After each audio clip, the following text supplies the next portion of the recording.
João capítulo 18, a partir do versículo 15.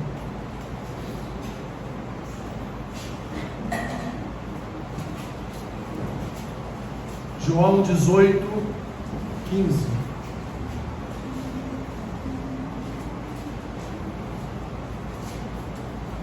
Faremos a leitura até o versículo 27.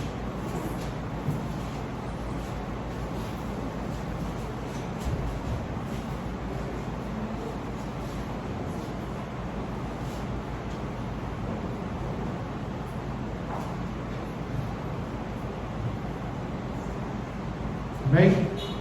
Amém.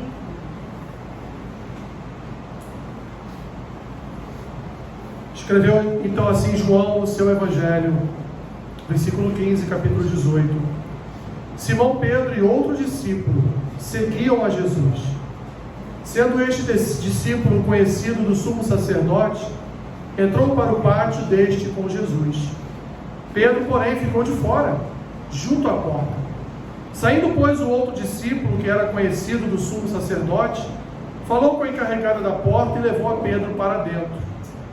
Então a criada encarregada da porta perguntou a Pedro: não és tu também um dos discípulos deste homem? Não sou, respondeu ele. Ora, os servos e os guardas estavam ali, tendo acendido um braseiro por causa do frio, e aquentavam-se. Pedro, então, estava também no meio deles, aquentando-se também. Então o sumo sacerdote interrogou a Jesus acerca dos discípulos e de sua doutrina. Declarou-lhe Jesus: eu tenho falado francamente ao mundo. Ensinei continuamente, tanto nas sinagogas como no templo, onde todos os judeus se reúnem, e nada disse em oculto. Por que me interrogas? Pergunta aos que ouviram o que lhes falei. Bem sabem eles o que eu disse. Dizendo ele isto, um dos guardas que ali estavam deu uma bofetada em Jesus, dizendo: és assim que falas ao sumo sacerdote? Replicou-lhe Jesus: se falei mal, dá testemunho do mal. Mas se falei bem, por que me feres?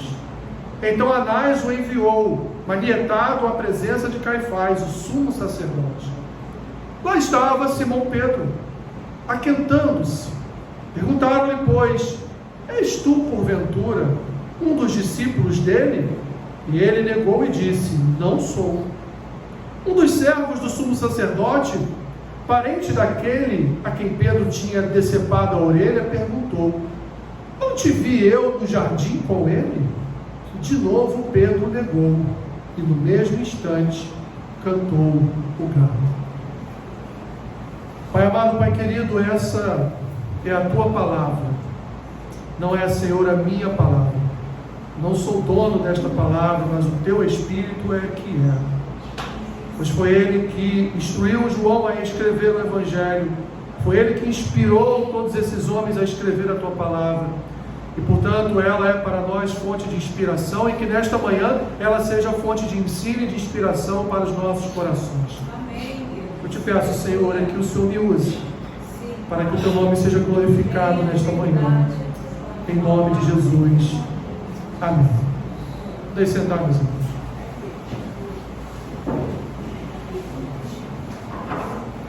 Continuando a percorrer o Evangelho de João, notamos, meus irmãos, que nos últimos capítulos de João, a gente vê ainda que, mesmo durante a refeição da Páscoa, nós vemos nas palavras de Jesus, nos ensinos de Jesus, e em todos os fatos ali ocorridos, desde o capítulo 14 em diante, aqui do Evangelho de João, a gente vê, e aqui está diante de nós uma certa nuvem negra, que está sobre todos aqueles homens ali no momento da refeição, no Getsêmani, e agora na prisão de Cristo.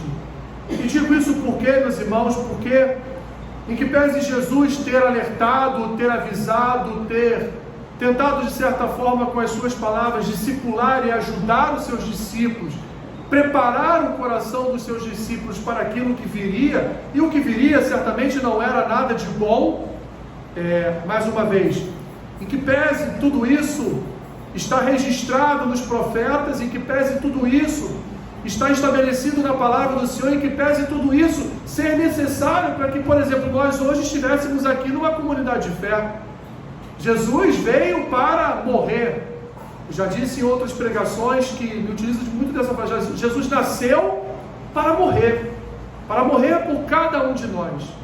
Então, em que pese ser necessária essa morte, e evidentemente por consequência sua ressurreição, para ser a garantia de uma ressurreição futura e eterna para cada um de nós, Jesus ali naquele momento de refeição, e logo após a sua prisão, nós vemos ali revelado uma certa nuvem, uma nuvem negra sobre os seus discípulos, pois os discípulos simplesmente sumiram da história e ficou aqui mais um discípulo que João não nos revela quem é, pode ser que seja o próprio João, mas ele não diz quem é, e esse discípulo está junto com Pedro no momento em que Jesus foi preso, e eles estão ali acompanhando o percurso de todo o julgamento de Jesus ainda ali no Sinédrio. Existe um ditado, meus irmãos, que diz assim, né? Quem avisa, amigo é. Alguém já te falou isso? Ó, quem avisa, amigo é. Pois é, meus irmãos. O Senhor Jesus avisou a Pedro. Ele disse a Pedro lá durante a refeição: Pedro, não queira dar uma de machão, não queira dizer que você vai me proteger de qualquer coisa, porque, cara, antes que o galo cante, você vai me negar 3 vezes. Imagina Pedro, um homem rude, um homem que tinha um coração, sim, um coração que não era um coração ruim, tinha um bom coração, um homem que queria, quando ele disse ao Senhor Jesus que não permitirei que isso aconteça, ele queria na verdade ali estar ao lado do seu mestre, guardando, protegendo a vida do seu amigo, a vida do seu mestre. Não havia, evidentemente, meus irmãos, nada de mal nisso. Mas Jesus disse para Pedro: Pedro, toda a sua coragem, toda a sua propensa fortaleza, ela vai cair por terra. E Jesus disse isso a ele lá no capítulo 13, versículos 36 a 38. Jesus disse: olha, antes que o galo cante, você vai me negar por 3 vezes. Jesus avisou. Mas, meus irmãos, a autossuficiência de Pedro impediu que ele fosse sensível à voz do mestre. E quantos de nós, meus irmãos, por conta da nossa autossuficiência, às vezes não estamos tão sensíveis como deveríamos estar às Escrituras? Pedro realmente se achava um homem mais do que ele era, maior do que ele realmente era, e mal sabia ele, meus irmãos, que ele era muito fraco na sua fé, que ele não seria capaz de resistir a um dia só que fosse mal. E isso aconteceu logo no primeiro momento de pressão, em decorrência da prisão de Cristo. E o que aconteceu com Pedro? Pedro sucumbiu àquele episódio. Mesmo, meus irmãos, depois das palavras de Jesus, explicando a sua missão, explicando tudo o que era necessário acontecer para que a palavra fosse cumprida, Pedro não vigiou adequadamente e fraquejou na sua fé. E esse recorte da vida de Pedro, ele é, meus irmãos, simbólico. Quantos já não se sentiram envergonhados? Quantos já não se sentiram temerosos em expressar a sua fé em Jesus? Quantos já não se sentiram receosos, ou numa reunião de família, ou no trabalho, ou no ponto de um ônibus, ou numa fila de um banco, ou em qualquer outro lugar que você estivesse fazendo um curso, ou quem está estudando numa faculdade? Quantos já não se sentiram compelidos a não expressarem a sua fé em Jesus Cristo? O texto, meus irmãos, deixa claro para nós que Pedro estava junto com outro discípulo. Olha o que os versículos 15 a 17 dizem. Simão Pedro e outro discípulo seguiam a Jesus. Sendo este discípulo conhecido do sumo sacerdote, entrou para o pátio deste com Jesus. Pedro, porém, ficou de fora, junto à porta. Saindo, pois, o outro discípulo, que era conhecido do sumo sacerdote, falou com a encarregada da porta e levou a Pedro para dentro. Isso aqui, eu estava lendo esse texto, que me lembrou, às vezes, quando eu não tinha dinheiro para entrar no lugar, e eu não conhecia o segurança, eu conhecia um amigo que era amigo de não sei quem, né? Aí ficava lá na porta, o cara entrava, daqui a pouco vinha alguém, vem, pode entrar, eu entrava. Pedro só entrou naquele pátio porque tinha alguém que o indicasse, né? O famoso QI, né? O quem indica. O outro discípulo era amigo do sumo sacerdote, então ele já entrou ali com o sumo sacerdote e ele deve ter lembrado, e Pedro ficou lá fora, né? Ele foi lá e trouxe Pedro para dentro também, para junto de si. Então a criada, encarregada daquela portaria, perguntou a Pedro: ué, você não é um daqueles discípulos de Jesus? E aí Pedro, como nós vimos aqui no texto, vai dizer: não, não sou. Mas aí é que vem a tônica do texto. O outro discípulo que estava acompanhando Jesus, ele não era também discípulo de Jesus? Porque o texto diz: um outro discípulo, junto com Pedro. Então esse outro discípulo estava sendo reconhecido por todos ali como quem? Como alguém que seguia a Cristo. Por que Pedro se acovardou? Por que quando aquela mulher inquiriu Pedro, falou: Pedro, você também não é um daqueles que seguiam a esse homem que vai ser julgado? E ele então dá um passinho atrás e diz: não. Mas o outro discípulo, que era amigo do sumo sacerdote, não escondeu o seu relacionamento com Pedro. Mas vejam bem, meus irmãos, mesmo assim, o machão do Pedro, o homem que era corajoso com suas palavras diante de Jesus, Pedro se acovardou e disse que não era. Isso, meus irmãos, é emblemático. E vou dizer por quê. Olha como é a soberania de Deus.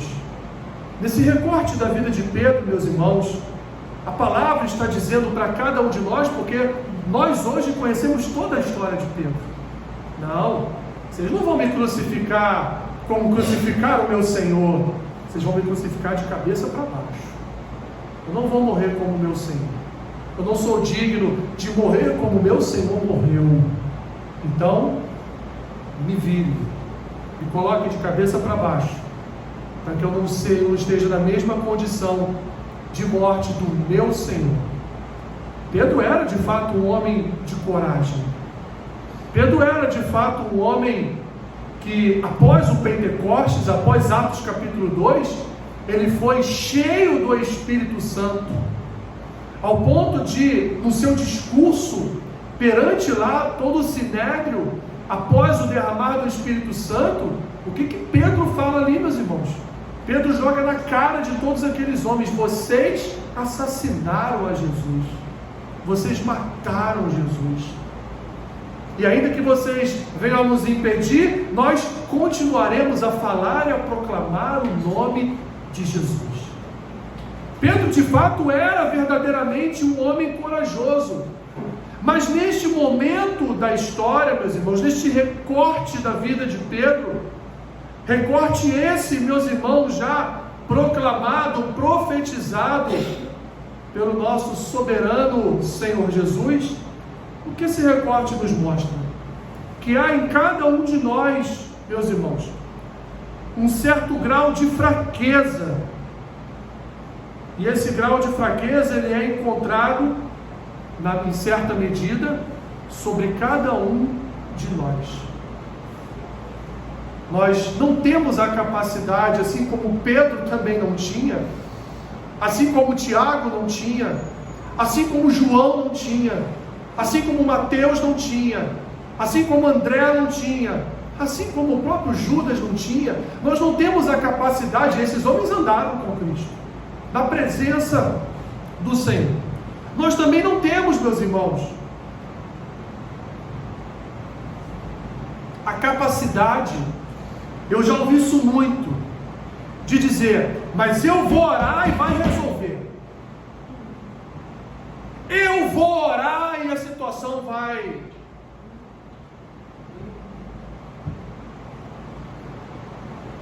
É como Pedro dizendo ao Senhor: o quê? Não.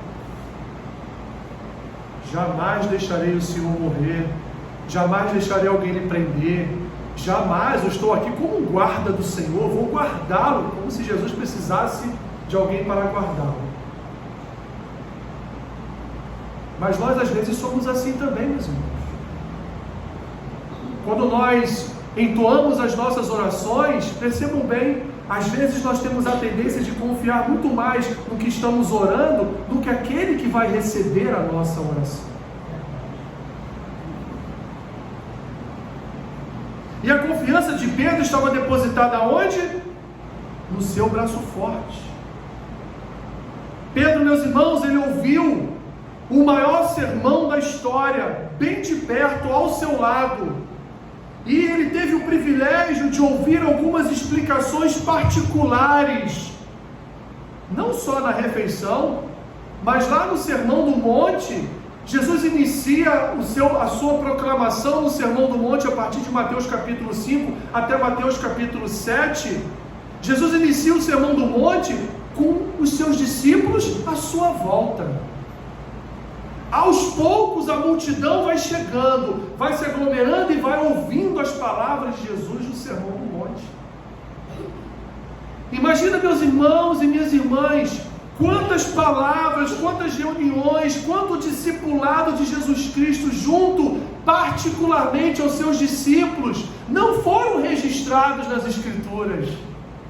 Quantas palavras da parte de Jesus foram ditas em particular aos seus discípulos, aos seus amigos, que não caberiam como registros num só livro.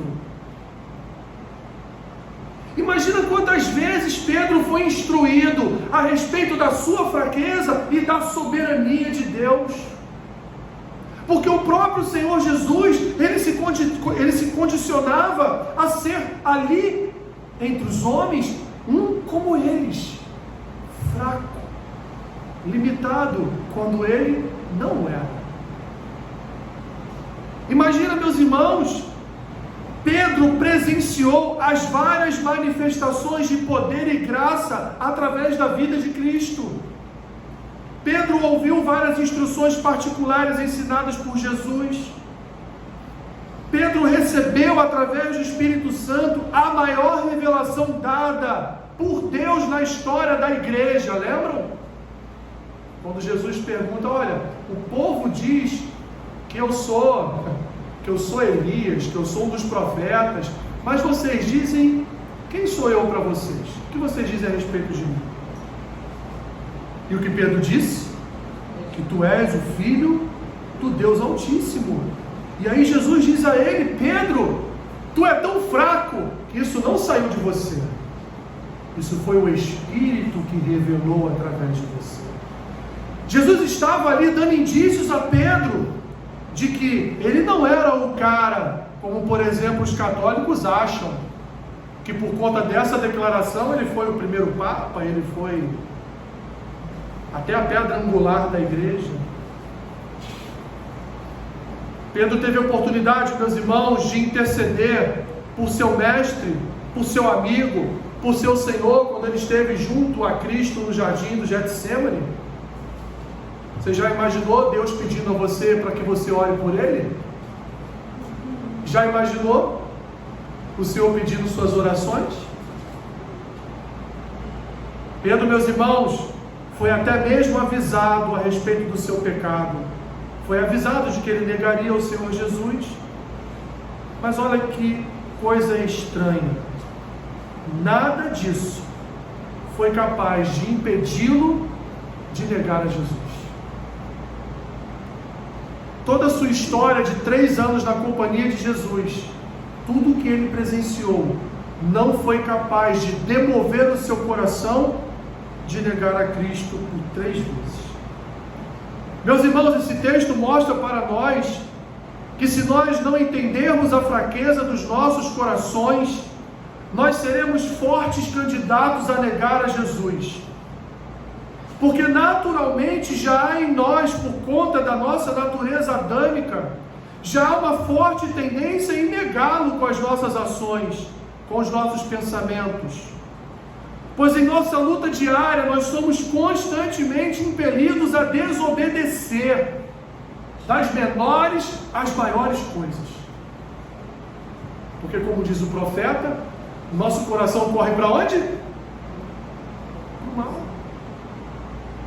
E ele diz, nosso coração corre desesperadamente para o mal. Há, meus irmãos, em nosso coração um discipulado interno que nos conduz a buscar o mal. Não pense que a sua natureza adâmica não tenta te discipular, mas te discipula para o mal, te ensina para o mal, te corrige, não te descorrige para o mal, para fazer aquilo que é mal. Mesmo quando nós somos fiéis, mesmo quando nós declaramos essa fidelidade, Pedro não era fiel? Pedro não declarava sua fidelidade a Cristo? Mesmo quando prometemos ao Senhor nunca deixá-lo, o nosso coração mesmo assim, meus irmãos, em primeiro lugar, ele quer sempre escolher correr para longe da presença do Pai. Pois aquilo que sei que não posso, é exatamente o que o meu coração quer. É o que Paulo diz em Romanos 7. Porque nem mesmo compreendo o meu próprio modo de agir, pois não faço o que prefiro, e sim o que detesto. Ora, se faço o que eu não quero, consinto com a lei que é boa. Neste caso, quem faz isto já não sou eu, mas o pecado que habita em mim. Porque eu sei que em mim, isto é, na minha carne, não habita bem nenhum, pois o querer o bem está em mim, não porém o efetuá-lo. Porque não faço o bem que prefiro, mas o mal que não quero, esse eu faço. Mas se eu faço o que não quero, já não sou eu quem o faz, e sim o pecado, ou poderíamos até substituir aqui, o Adão que habita em mim. Então, ao querer fazer o bem, encontro a lei de que o mal reside em mim, ou seja, as Escrituras dizem o tempo todo, nós não somos bons. O tempo todo a Escritura está nos dizendo, não pense de si mesmo aquilo que você não é. E Paulo completa, porque no tocante ao homem interior, eu tenho prazer na lei de Deus, eu amo a lei de Deus, mas vejo nos meus membros uma outra lei, que guerreando contra a lei da minha mente, me faz prisioneiro da lei do pecado que está nos meus membros. E aí Paulo resume tudo isso nessa expressão, desventurado o homem que sou, quem me livrará do corpo desta morte? E aí ele está dizendo o quê? Eu sou fraco, eu sou limitado, se depender de mim eu vou me afundar no tremedal de lama. E Paulo então resume todo esse texto, meus irmãos, com o seu último versículo. Ele vai dizer, sabe por que eu amo a lei? Sabe por que eu guerrei o tempo todo contra o pecado que está dentro de mim? Porque é graças a Deus por Jesus Cristo nosso Senhor. De maneira que eu, de mim mesmo, com a mente, sou escravo da lei de Deus, mas segundo a carne, da lei do pecado. Romanos 7, de 15 ao 25. Em resumo, meus irmãos, nós somos fracos. E sabe por que nós somos fracos? Aí vem o segundo recorte da vida de Pedro, que nos apresenta aqui o motivo da sua fraqueza: orgulho, autossuficiência, autoconfiança. Tudo isso, meus irmãos, nos impede de aceitarmos a nossa condição de fraqueza.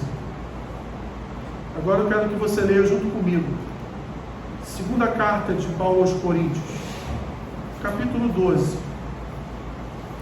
Vamos pegar aqui, dentre os homens normais,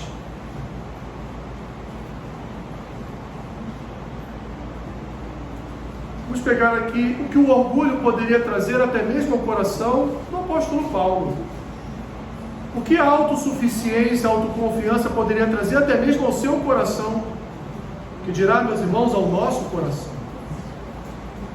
2 Coríntios capítulo 12. Para quem é bom de Bíblia já sabe até o que esse texto diz. 1 Coríntios 12 fala sobre dons espirituais, 2 Coríntios 12 fala sobre o apóstolo, o fraco apóstolo. 2 Coríntios 12, as visões e revelações do Senhor. Olha o que diz Paulo, meus irmãos. Se é necessário que me glorie, ainda que não me convenha me glorificar, é o que ele diz aqui. Passarei as visões e revelações do Senhor. Conheço um homem em Cristo, que há 14 anos foi arrebatado até o terceiro céu. Se no corpo ou fora do corpo, não sei, Deus o sabe. E sei que o tal homem, se no corpo ou fora do corpo, não sei, Deus o sabe, foi arrebatado ao paraíso e ouviu palavras inefáveis, indescritíveis, as quais não é lícito ao homem referir. De tal coisa me gloriarei, não porém de mim mesmo, salvo nas minhas fraquezas. Pois se eu vier a gloriar-me, não serei nécio, porque direi a verdade, mas abstenho-me para que ninguém se preocupe comigo mais do que em mim vê ou de mim ouve. Paulo está dizendo assim: eu sou um homem orgulhoso, eu fui arrebatado até o céu, eu vi coisas indescritíveis, inefáveis. Eu poderia aqui, o meu coração quer isso, eu poderia tirar a maior onda com vocês. Procura um discípulo aí que foi arrebatado por Deus, não sei se no corpo ou fora do corpo, só Deus sabe, porque eu também não sei, mas eu sei que eu fui. Diz um só homem que passou por isso. Então eu, Paulo, se quiser, eu posso me gloriar nisso. Eu, Paulo, se eu quiser, eu posso ir em todas as congregações e dizer, ó, Deus fez isso comigo. Então ouça o que eu falo, porque eu sou um homem de Deus. Paulo está aqui, meus irmãos, sendo sarcástico com o seu coração orgulhoso. Ele está dizendo, eu poderia me gloriar. Eu poderia falar tudo que eu vi. Tudo que o Senhor me disse. Mas aí é que está, meus irmãos. Paulo entendeu algo que Deus fez com ele. Versículo 7. E, para que não me soberbecesse com a grandeza das revelações, foi-me posto um espinho na carne. Mensageiro de quem? Para me esbofetear, a fim de que eu não me exalte. Deus dizendo para Paulo o quê? Não, Paulo, tudo que eu mostrei a você, você vai ficar bem quietinho. Você não vai se orgulhar do que você viu, do que você soube. Você não vai usar isso como um orgulho no seu coração, como uma glorificação própria. Por causa disto, 3 vezes pediu ao Senhor que o afastasse de mim. Então ele me disse, a minha graça te basta, porque o poder se aperfeiçoa na fraqueza. De boa vontade, pois, mais me gloriarei nas fraquezas, para que sobre mim repouse o poder de Cristo. Então Paulo sente prazer nas fraquezas, nas injúrias, nas necessidades, nas perseguições, nas angústias por amor de Cristo, porque quando sou fraco, aí é que sou forte. Quando Jesus disse a Pedro, você me negará 3 vezes antes que o galo cante, Jesus estava ensinando Pedro a ser forte. Porque seria na fraqueza de Pedro, e foi justamente na fraqueza de Pedro, que Cristo iria se revelar com poder e autoridade. Jesus estava dizendo para Pedro, Pedro, eu não vim pela espada, eu não vim para fazer nada disso do que você quer que eu faça, e eu vou ensinar você a sofrer, a ser muito fraco, para que o meu poder opere na sua vida. Esse texto de Paulo é emblemático, meus irmãos, porque nós vemos claramente Paulo revelando o seu coração. E que pese, a gente não está falando de Paulo, a gente está falando de Pedro. Mas Paulo é também um exemplo porque ele está revelando o seu coração. Ele está dizendo: olha, eu vi coisas inefáveis que nenhum outro homem viu. Deus me mostrou coisas reveladoras que a nenhum outro homem foi revelado. Eu poderia contar todas essas coisas, eu poderia sair por aí pregando, né? Botando uma salva ali na beiradinha do púlpito ali, recolhendo milhões, né? Com todas as coisas que eu vou dizer a vocês. Mas aí o que Deus fez? Deus me rebaixou. Deus me lançou para a série B e disse assim: é aí que você tem que ficar. Se você não ficar aí, o meu poder não vai se aperfeiçoar na sua fraqueza. Meus irmãos e irmãs, nós não somos casas intransponíveis. Nós não somos absolutamente incontamináveis. Nós não somos fortes o suficiente para encarar certos desafios dessa vida. Podemos até criticar a atitude de Pedro, mas não podemos nos imaginar fazendo diferente, porque somos naturalmente orgulhosos, presunçosos, indolentes, autoconfiantes, autossuficientes.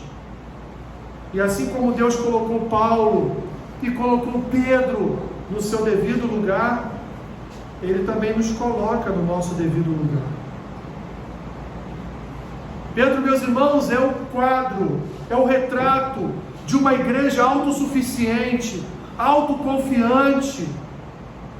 Ao declarar que jamais negaria Jesus, Pedro estava se garantindo na sua possível e confiante fidelidade, até perceber que a palavra, ou seja, o que Jesus lhe disse, tem muito mais poder e força do que o orgulho do seu coração.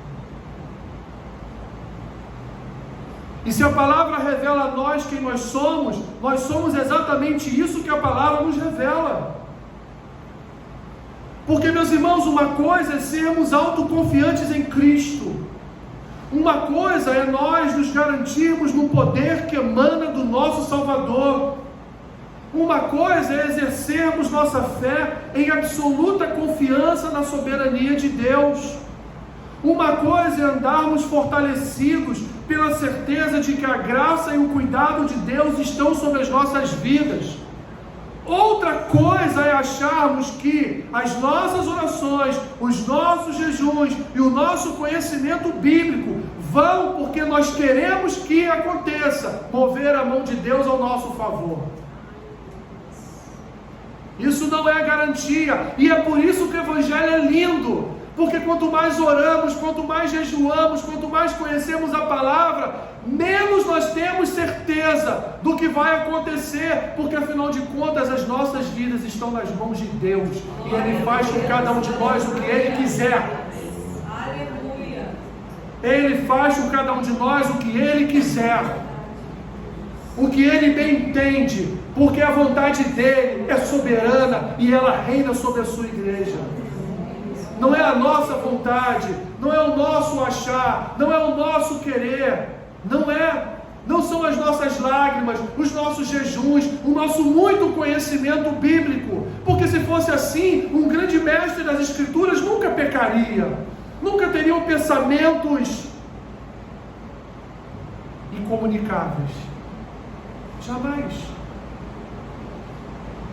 Porque o seu conhecimento das Escrituras já o levaria a uma plena santidade. Entenda, meus irmãos, eu não estou dizendo aqui para não orarmos, para não jejuarmos, para não conhecermos as Escrituras, mas eu estou dizendo que isso não é uma equação, isso não funciona como uma equação lá do segundo grau, que o resultado é aquele no final. Não funciona. Ou quantas pessoas estão há anos e anos aí orando pelos seus filhos e até agora não aconteceu absolutamente nada? Quantas e quantos anos talvez alguém esteja orando por conta de uma enfermidade e até agora não foi curado? Isso não quer dizer que você não verá o seu filho aos pés do Senhor? Isso não quer dizer que você não será curado da sua enfermidade, não. Nós temos que orar, temos que jejuar, temos que conhecer as Escrituras, temos que batalhar, temos que guerrear, porque as Escrituras nos convidam a fazer isso. No entanto, meu irmão e minha irmã, não é a nossa força. Não é a nossa força.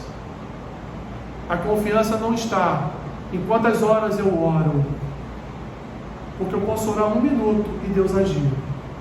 Eu posso orar 3 horas por dia e Deus permanecer em silêncio. Entenderam, meus irmãos, o que esse quadro, agora incluindo Paulo no quadro, o que esse quadro nos apresenta? Ele nos apresenta, meus irmãos, que nós não podemos nada. Toda a nossa vida, todo o nosso ser, a nossa história está nas mãos do nosso Salvador. Aleluia. Não está em nossas mãos. O poder não está em nossas mãos. O poder é dele, vem dele e é através dele. Aleluia. Que as orações são respondidas. Que a bênção chega até a nossa tenda. É através dele, meus irmãos. Jesus falou na cara de Pedro: tu vai me negar 3 vezes antes que o galo cante. Jesus estava mostrando a Pedro, meus irmãos, que o orgulho esconde a fraqueza do nosso coração. A autossuficiência esconde a nossa fraqueza. E essa fraqueza de Pedro precisava ser exposta, precisava ser revelada. Foi da pior maneira possível, ele negando aquele a quem ele prestou toda a sua fidelidade. Foi ele negando aquele a quem ele queria prestar, ou depositar, ou entregar a sua própria vida para proteger a Cristo. Aconteceu da pior forma. E nós vemos posterior a isso as próprias atitudes de Pedro, do discípulo Pedro, do pré-apóstolo Pedro, em relação a Jesus, registrada no próprio livro de João, que está lá no final, e nós vamos ver daqui a alguns domingos o que aconteceu entre João e Cristo lá no final, entre Pedro e Cristo lá no final do Evangelho de João. Porque negar a Cristo 3 vezes incomodou muito o coração de Pedro. Por quê? Porque na verdade ele não queria negar a Cristo. Mas, meus irmãos, a palavra tem poder. Vamos lembrar o que aconteceu no Getsemane? Só quando Jesus se revelou, disse: eu sou o Cristo que vocês estão procurando, todo mundo caiu diante dele. Lembra semana passada? Então a palavra de Cristo não voltaria vazia da vida de Pedro. O que Cristo falou para Pedro sobre negar aconteceria, Pedro querendo ou não. Mas há algo de bom, meus irmãos, nesse texto. Eu quero terminar com isso. Só coisa ruim, né? Poxa, terminar com algo bom. E, meus irmãos, a única coisa que temos de bom nas Escrituras é o nosso Senhor Jesus. É a única coisa de boa que temos nas histórias, né? Mas as histórias sempre nos revelando a bondade e a misericórdia de Deus. Quem mais, meus irmãos, quem mais pode revelar as nossas fraquezas do que aquele que, sendo forte, se fez fraco por causa das nossas fraquezas? Quem mais pode fazer isso? Quem mais tem o poder de limpar o nosso coração? Porque, meus irmãos, quando Jesus disse a Pedro que Pedro negaria por 3 vezes, não era ali uma palavra maldosa de Cristo para Pedro, mas era uma palavra de libertação do coração de Pedro, do seu orgulho, da sua autossuficiência, da sua autoconfiança. Jesus já tinha dito a Pedro: Pedro, Satanás ainda há pouco me pediu a tua vida. Jesus já dava sinais a Pedro de que ele precisava mudar a arrogância do seu coração, o orgulho do seu coração. Jesus já dava esses sinais a Pedro, e o último sinal que Jesus deu foi esse: Pedro, olha só, tu está falando que vai me proteger, mas tu vai me negar. Quando eu estiver lá passando o perrengue que eu vou passar, você vai me negar. Então, meus irmãos, não há quem é mais que pode revelar as nossas fraquezas do que aquele que, sendo forte, se fez fraco por causa exatamente das nossas fraquezas. E aí o próprio apóstolo Paulo, ele vai declarar, meus irmãos, precisa abrir, já estou com o texto aberto aqui, em Filipenses capítulo 2, versículo 15, Paulo vai dizer assim aos filipenses: tende em vós mesmo o mesmo sentimento que houve também em Cristo Jesus. Que sentimento é esse? Paulo está convidando a igreja dos filipenses a fazerem o quê? A terem que tipo de sentimento? Ele completa: pois ele, Jesus, subsistindo em forma de Deus, não julgou como usurpação o ser igual a Deus, antes a si mesmo que se esvaziou, assumindo a forma de servo, tornando-se semelhança de homens e reconhecido em figura humana. E ele termina: a si mesmo se humilhou, tornando-se obediente até a morte, e não qualquer morte, a morte de cruz. Aquele que se fez humilhado, aquele que se fez fraco, ele é o único, meus irmãos, que pode revelar a fraqueza do nosso coração. O texto nos apresenta aqui, e vai continuar nos apresentando, que Jesus foi preso, julgado, condenado, morto como um malfeitor. Ele poderia ter sido liberto com uma só palavra. Ele poderia ter dado ordem aos anjos: me tira aqui da cruz, agora. Não vou fazer mais isso. Mas não, meus irmãos. Ele preferiu cumprir toda a Escritura. Ele não resistiu, não reclamou, ele não murmurou do seu destino. Pelo contrário, ele se humilhou por nós, escolheu ser desprezado, escolheu passar pela dor, pela injustiça, só para nos acolher com amor para a eternidade. Aleluia. Jesus permitiu que tudo isso lhe acontecesse para salvar aqueles que verdadeiramente eram os malfeitores. Então ele nos revela, meus irmãos, até mesmo na sua morte, Jesus nos revela o quanto nós somos fracos. O próprio Criador de todas as coisas escolheu ser um servo fiel e obediente, a tal ponto de morrer de uma forma tão humilhante, mesmo podendo fazer tudo ao contrário. Meus irmãos, como nós então não poderíamos seguir tamanho exemplo, né? Deixando de lado orgulho, autoconfiança, autossuficiência e nos submetendo sempre à vontade de Deus. Eu vou adiantar aos irmãos.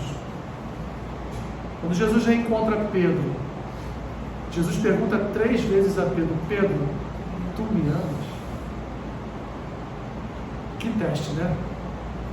Que teste de sobrevivência. Porque a primeira resposta de Pedro foi da boca para fora.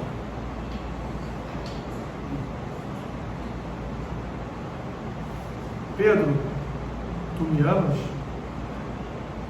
A segunda resposta de Pedro não foi a resposta do coração.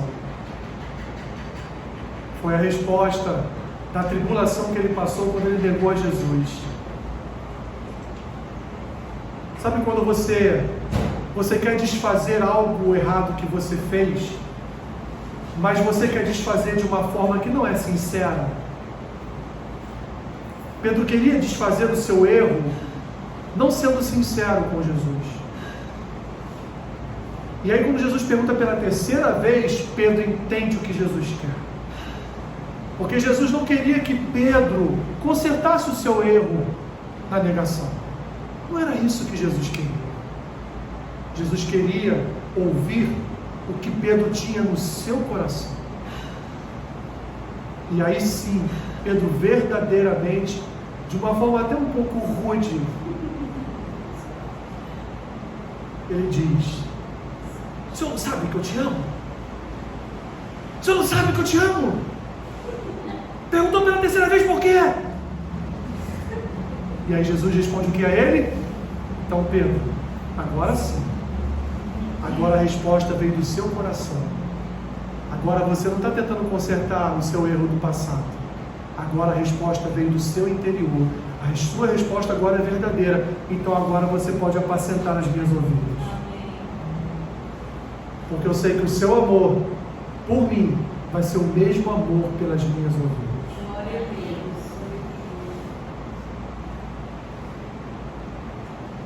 A obra de Cristo, meus irmãos, ela revela quem nós somos. Pedro foi desmascarado por Jesus. E mais tarde Pedro entendeu tudo isso.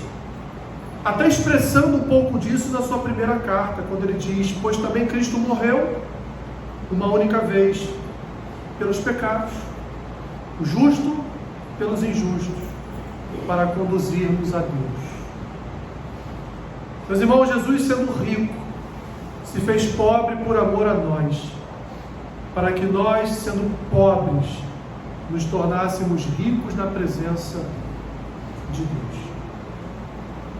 Esse texto mostra para nós o quanto nós somos fracos, mas também revela, meus irmãos, o quanto nós podemos ser fortalecidos nele, na força do seu poder. Porque, meus irmãos, para ele, como diz as Escrituras, nós podemos sim ser como a palha que o vento dispersa, como diz o salmista no Salmo 1. Podemos sim, meus irmãos, ser como água que escorre das nossas mãos quando nós estamos lavando. Pedro não acreditou nas palavras de Jesus e tampouco orou com ele quando ele estava em necessidade. Pedro confiou em si mesmo, enquanto ele pensava ser forte, mas no final nos revelou a sua fraqueza e vergonha espiritual. Meus irmãos, nós não somos de nós mesmos. A sua vida não é sua, ela não pertence a você mesmo. E portanto, as Escrituras não corroboram com o orgulho do coração. Muito pelo contrário, as Escrituras nos dizem que Deus, ele repele o orgulhoso. Deus se volta de costas para o homem orgulhoso. Não por maldade, meus irmãos, não por julgamento, mas por saber que o orgulho do coração, ele acaba por esconder a nossa natureza fraca. E quando nós então sabemos quem nós somos, quando nós então tiramos, meus irmãos, a máscara da autoconfiança, do orgulho, da autossuficiência, 3 palavras que nós não vamos esquecer, é aí então que Deus começa a ministrar no nosso coração. É aí então que Deus começa a trabalhar na nossa vida. É aí então que o Espírito Santo começa a transformar o nosso coração. Quando nós nos colocamos diante de Cristo, diante do Senhor, diante do Espírito Santo, em total e completa dependência da sua soberana vontade. Amém. E nós temos exemplos, vários exemplos nas Escrituras, que nos mostram, meus irmãos, o quanto nós somos fracos, o quanto nós somos dependentes de que Deus, como diz o salmista, incline o seu ouvido e ouça o nosso clamor. Pai Santo, Pai querido, louvamos e bendizemos o Teu nome nesta manhã. Queremos reconhecer diante de Ti a nossa fragilidade, o quanto somos fracos na Tua presença, o quanto somos dependentes, Senhor, da Tua graça e misericórdia. Ah, Senhor, trabalha em nosso coração, Deus. Ainda que seja necessário um espinho em nossa carne, mas trabalha no nosso coração essa dependência completa do Teu agir sobre as nossas vidas. Porque quem somos nós, Senhor? Não passamos de palha que o vento pode dispersar. Não passamos, Senhor, de seres fracos, Mas graças a Deus, que em Cristo Jesus obtemos vitória. Vitória sobre essa fraqueza. Vitória sobre as nossas limitações. Não por causa de nós mesmos, Senhor, mas por causa do Senhor. Porque o Teu poder, Ele é aperfeiçoado em nossa fraqueza. Porque como disse Paulo, Senhor, quando estamos fracos, aí é que somos fortes.